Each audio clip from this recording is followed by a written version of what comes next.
Alors, moi, je m'appelle Agnès Bontemps, j'ai 40 ans. Je suis installée ici à la ferme depuis 2014, donc c'est ma 8e année sur la ferme. Alors, j'ai toujours eu l'envie de développer un projet agricole, mais quand j'étais au lycée, collège-lycée, on m'a orientée plutôt sur une voie générale. Et donc, à défaut de m'occuper des animaux, je me suis orientée pour m'occuper des humains. Donc, j'ai été éducatrice pendant une douzaine d'années. Et animatrice, je fais beaucoup d'animation aussi. Et une fois que j'ai accepté l'idée que j'avais toujours très envie de monter un projet agricole, j'ai demandé un congé individuel de formation et je me suis reformée dans l'agriculture. Dans le temps où moi j'ai été diplômée, la ville de Laval a lancé un appel à projet via une association pour installer quelqu'un sur cette ferme-là qui était à l'abandon, donc qui était propriété de la ville de Laval mais non exploitée depuis de nombreuses années. Et donc le temps que toutes les démarches se fassent, je me suis installée officiellement en septembre 2014.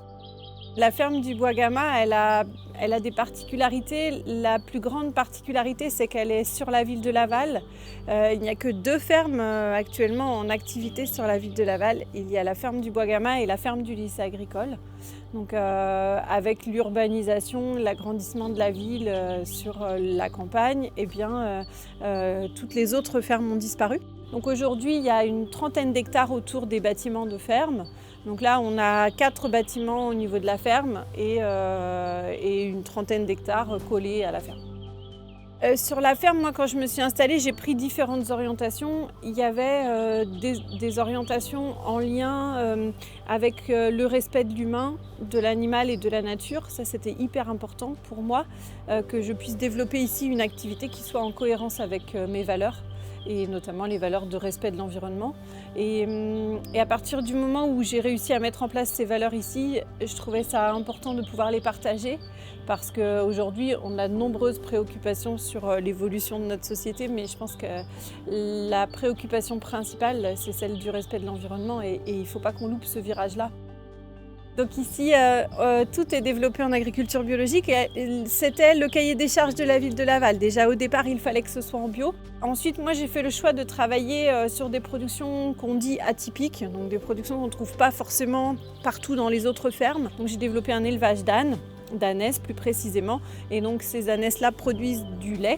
Pour produire du lait, elles font des ânons.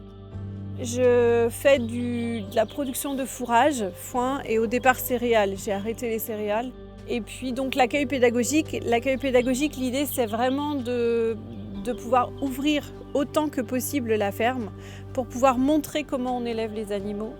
Parce qu'il y a aujourd'hui une vraie prise de conscience du grand public sur le travail dans les fermes et il y a une méconnaissance de ce qu'on fait. Et donc l'idée c'est aussi de montrer qu'on peut être paysan et respectueux de ses animaux. Donc ça c'était vraiment les activités de départ quand je me suis installée et puis depuis 2 ans je travaille avec une collègue sur place. Donc on a rajouté d'autres activités. On a un élevage de chèvres angora, on produit de la laine mohair.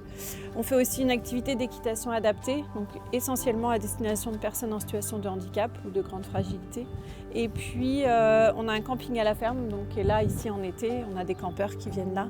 L'idée toujours, profiter un maximum de la nature et de la façon dont on travaille ici.